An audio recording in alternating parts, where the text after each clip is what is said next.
Hi అండి, ఈరోజు మనం గోంగూర పచ్చడి ఎలా తయారు చేసుకోవాలో చూద్దాం. ముందుగా స్టవ్ ఆన్ చేసి ప్యాన్ పెట్టుకుందాం. ఇప్పుడు ఇందులో 2 టేబుల్ స్పూన్స్ ఆయిల్ వేసుకుందామండి.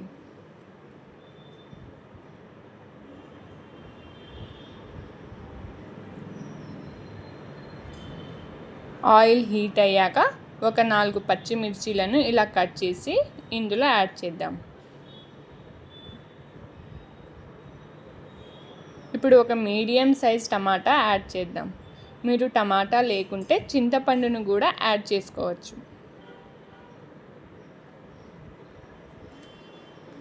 ఇప్పుడు ఇందులో మనం బాగా వాష్ చేసి పెట్టుకున్న గోంగూరను కూడా యాడ్ చేద్దాం.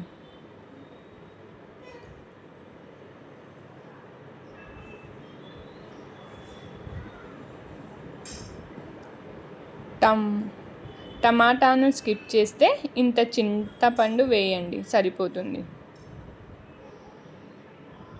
ఇప్పుడు మనం వీటిని ఒక 2 మినిట్స్ మూత పెట్టి ఉడికించుకుందాం. చూడండి, ఇప్పుడు ఇది కొంచెం మగ్గింది కదా. ఇప్పుడు ఇందులో మనం ఒక 4 వెల్లుల్లి రెబ్బలను కూడా యాడ్ చేద్దామండి. ఒకసారి బాగా కలుపుకుందాం. ఇలా కలుపుకున్న దానిని ఒక 5 మినిట్స్ ఆయిల్లో ఉడికించుకోవాలండి. ఈ గోంగూర పచ్చడిని మనం టైం లేనప్పుడు చాలా ఫాస్ట్గా ప్రిపేర్ చేసుకోవచ్చండి. ఇవన్నీ బాగా మగ్గిపోయాయండి ఆయిల్లో. ఇప్పుడు మనం స్టవ్ ఆఫ్ చేసి వీటిని చల్లార్చుకుందాం. ఇది చల్లారిపోయిందండి. ఇప్పుడు మనం దీన్ని మిక్సీ జార్లోకి, లేకుంటే మీ ఇంట్లో రోల్ ఉంటే రోల్లోకి ట్రాన్స్ఫర్ చేసుకొని ఒకసారి కోర్సుగా దంచుకోవాలండి. మిక్సీ జార్లో అయితే బ్లెండ్ చేసుకోవాలి. ఇప్పుడు ఇందులో రుచికి సరిపడా సాల్ట్ను యాడ్ చేద్దామండి. దీన్ని మనం కోర్సుగా బ్లెండ్ చేసుకుందాం. ఇదిగోండి, ఇలాగా బ్లెండ్ చేసుకోవాలి.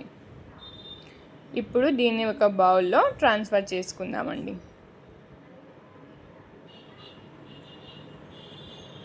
ఇలా కట్ చేసి పెట్టుకున్న ఆనియన్స్ను మిక్సీలో వేసుకొని వీటిని కూడా కోర్స్గా బ్లెండ్ చేసుకుందామండి. ఇలా బ్లెండ్ చేసుకున్న ఆనియన్స్ను పచ్చడిలో మిక్స్ చేసుకుందాం. ఇప్పుడు తాలింపు కోసం ప్యాన్ పెట్టి ఒక టేబుల్ స్పూన్ ఆయిల్ ఇందులో వేద్దామండి.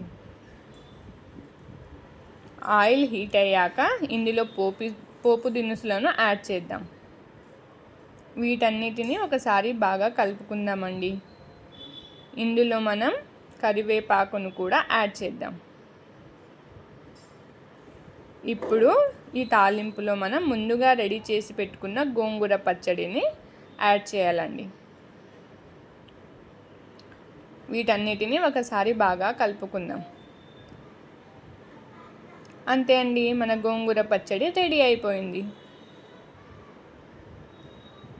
ఇలా రెడీ అయిపోయిన దాన్ని మనం ఒక బౌల్లో ట్రాన్స్ఫర్ చేసుకుందామండి. వీటిపై ఆనియన్స్తో గార్నిష్ చేసుకుందాం. అంతే అండి, మీరు కూడా మీ ఇంట్లో తప్పక ఈ గోంగూర పచ్చడిని ట్రై చేయండి. ఇది వేడి వేడి అన్నంలోకి నెయ్యి వేసుకుని తింటే సూపర్గా ఉంటుందండి.